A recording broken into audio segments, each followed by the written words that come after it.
सरकार अपनी नाकामी को छिपाने के लिए बखूबी से जद्दोजहद में लगी है। आपने सुना होगा कि भारत में पुलिसिया तंत्र के ऊपर आरोप लगते रहते थे कि पुलिस ने ये काम गलत किया और ऐसे कार्रवाई की, पुलिस ऐसे डराती है, पुलिस ऐसे धमकाती है। लेकिन अब ये बात पूरे विश्व स्तर तक पहुंच गई है। समझिए जरा कैसे। नमस्कार, मैं मौजूद हूं दुर्गेश मिश्रा एक नए मुद्दे के साथ में। आपने देखा होगा कि बड़े बड़े टीवी चैनलों और अखबारों के पन्नों में वर्तमान के समय में ट्विटर और सरकार के बीच में जंग छिड़ी हुई है। कैसी जंग? ट्विटर अपना पक्ष रख रहा है कि हम लोकतांत्रिक या लोकतंत्र की व्यवस्था को मजबूत बनाने के लिए सारी ऐसे चीज़ों को लाते हैं कि जिससे कि सारी चीज़ें विश्व स्तर पर एक नज़र से देखी जाएं। लेकिन भारत उसमें लगाम लगाना चाह रहा है कि हम वो चीज़ परोसेंगे भारत में, वो चीज़ दिखा पाएंगे भारत में जो हम चाहेंगे। हालांकि ट्विटर की अपनी दलील है, सरकार की अपनी दलील है। दरअसल आपको बताएं कि सरकार की दलील क्यों है, ट्विटर ने क्या बोला वो हम बाद में बताएंगे। पहले सरकार की दलील सुनिए कि सरकार का सीधे तौर पर मानना है कि जो भारत में कुछ ऐसे कमेंट किए जाते हैं, कुछ ऐसी चीज़ों को वायरल किया जाता है कि जिससे कानून बिगड़ता है। हालांकि अगर वर्तमान स्थिति की देखें या यूं कहें कि आपके जहन में भी सवाल होगा, मेरे जहन में भी सवाल है कि आखिरकार इतना बड़ा कानून व्यवस्था कैसे बिगड़ सकती है। क्या पुलिसिया तंत्र इतना ढीला है या बड़ी बड़ी एजेंसियां INI, SI, CBI ये सब क्या ढुलमुल रवैया अपना रही हैं? लेकिन नहीं।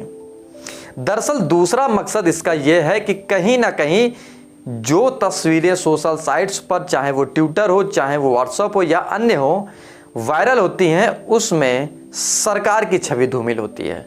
जैसे आपने अभी ये कांड सुना होगा कुछ दिन पहले ही कि मौजूदा वक्त की स्थिति में कोरोना काल में भारत में ऐसी तस्वीर निकल कर आई कि जहां पर नदियों में शवों को बहाया जा रहा है, गड्ढों में 2-2 फीट के गड्ढों में शवों को दफनाया जा रहा है। हालांकि अगर नेशनल मीडिया की बात करें तो इन तस्वीरों को दिखाने से परहेज किया, लेकिन कुछ मीडिया ने दिखाया। कहीं ना कहीं पूरी तरीके से सरकार के उन पन्नों को खोलती हैं ये तस्वीरें जिसको शायद कफन के पन्नों से ढकना चाहती है सरकार। लेकिन अब सोशल साइट का जमाना है साहब, इतनी जल्दी वायरल होती है कि सरकार के पांव के नीचे से जमीन ऐसे गायब होती है कि जैसे मानो कि रफ्तार भरता हुआ घोड़ा मैदान में दौड़ रहा हो। दरअसल बात करें अगर ट्विटर की कि ट्विटर इतना लगाम, या यूं कहें कि ट्विटर ने इस बात पर क्या बोला, समझिए जरा। ट्विटर कह रहा है कि हम भारत में अपने कर्मचारियों की सुरक्षा को लेकर फिक्रमंद हैं, यानी कि पूरे विश्व स्तर पर इसका काम है, लेकिन जो भारत में हमारे कर्मचारी हैं उसके लिए हम चिंतित हैं। समझिए जरा, पहले लोग, राज्यों के जो पीड़ित लोग थे वो चिंतित हुआ करते थे, अब ट्विटर जैसी बड़ी बड़ी कंपनियां अपने कर्मचारियों के लिए चिंतित हैं। बड़ा सवाल है भारत के लिए और ये विश्व स्तर के लिए भी। दूसरी बात बोली ट्विटर ने, पुलिस के डराने धमकाने की रणनीति से चिंतित, इससे देश में अभिव्यक्ति की आज़ादी को खतरा संभव है। जैसा मैंने पहले बोला कि पुलिस के डराने धमकाने से, यानी कि ये राज पूरी तरीके से खुल गया कि शायद जो पीड़ित पक्ष पहले कहते थे कि पुलिस ने डराया और धमकाया, लेकिन आज के समय में ट्विटर जैसी बड़ी कंपनी कह रही है कि पुलिस के डराने और धमकाने से चिंतित हैं। समझिए जरा, आपके जहन में सवाल जरूर आएगा। इसके बाद क्या बोला ये भी सुनिए। उन नियमों में वे बदलाव होने चाहिए जो खुली और सार्वजनिक बातचीत की राह में बाधा बन सकते हैं। यानी कि हमारी और आपकी या किसी भी व्यक्ति से खुली बातचीत अगर हो रही है तो उन नियमों को हटाना चाहिए जिसमें वो बाधा डाल रहे हैं। तो कहीं ना कहीं हमारी खुली बातचीत में सरकार बाधा डाल रही है, ये ट्विटर का अपना कहना है। लेकिन अब इस मुद्दे पर सरकार क्या बोलती है वो भी समझिए। आश्वस्त कर रहे हैं किसी भी कर्मचारी की सुरक्षा को कोई खतरा नहीं होगा। जनाब, कर्मचारी का खतरा मरड़ाना नहीं दिख रहा, लेकिन सरकार के ऊपर खतरा मरड़ाना जरूर दिखता है कि ट्विटर, फेसबुक, व्हाट्सएप, इंस्टाग्राम या अन्य सोशल साइट्स पर जो तस्वीरें वायरल होती हैं। दूसरी बात क्या बोली समझिए। पुलिस के जरिए डराने धमकाने का आधारहीन है। भारत में लोकतंत्र व बोलने की आज़ादी सदियों से रही है।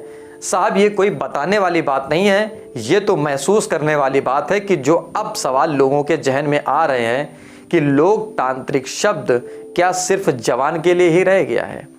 डराने धमकाने जैसे शब्द जो अब ट्विटर जैसी बड़ी कंपनियां बोल रही हैं, इसके लिए सरकार क्या बोलेगी?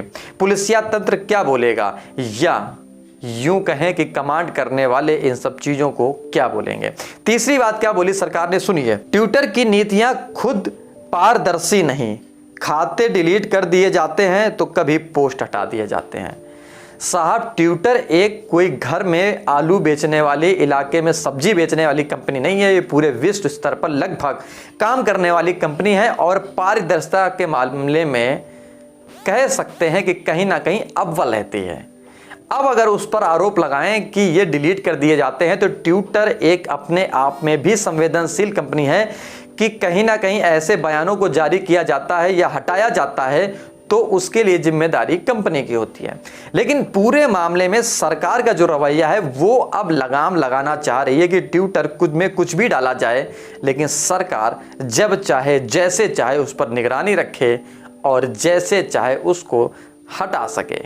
यानी कि सरकार के पक्ष में होगा तो शायद वो ट्विटर अकाउंट बना रहेगा, वो ट्विटर बातचीत बनी रहेगी, लेकिन अगर सरकार के विपक्ष की बात करी यानी कि सरकार के विरोध में बात की तो आपका अकाउंट तक डिलीट हो सकता है या आपको जेल भी जाना जा सकता है।